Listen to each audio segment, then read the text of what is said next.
It was 52 years ago this past summer that we set off for Maryland.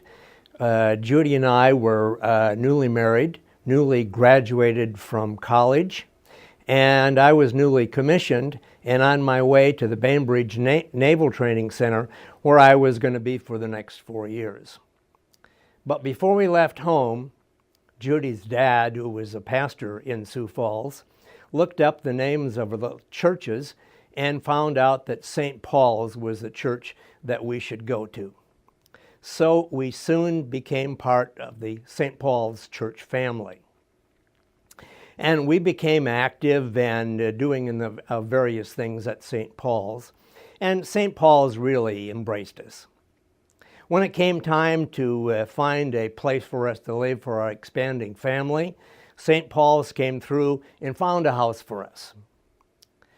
And when it came time for my 4 years to be up at Bainbridge, St. Paul's also came through again and helping me find a job in the local area.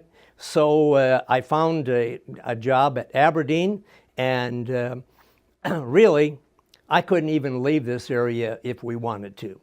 So it's really St. Paul's that has led me to stay here in this Maryland area all of these years.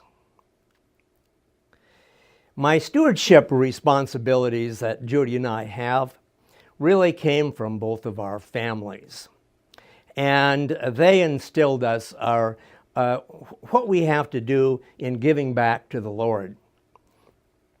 In my own case, I came from a very poor area in South Dakota. It's really an Indian reservation. And my folks just barely pulled through the Great Depression as dirt farmers. And when they moved to town to find jobs, they found some jobs at the high school. My dad is a custodian and my mother as a cook. And still, money was very tight. But they always found that they could make a pledge to the church, and they would do everything they could to meet that pledge.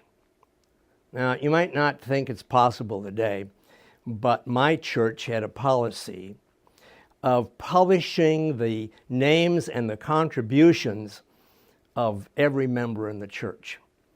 And as a junior leaguer, I got to see that information because I helped put it together. And I remember as a kid looking at it and talking with the other ones. Did you see how much so-and-so gave? Either it was good or bad.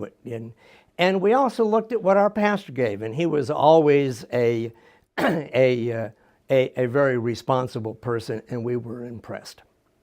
In my case, I was always very impressed with what my parents had given on their meager salaries.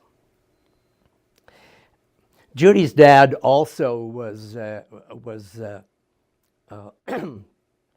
very responsible in telling us. And when we would get together, it was not too often, but we'd talk about a number of things, including church politics, and also our responsibilities on stewardship.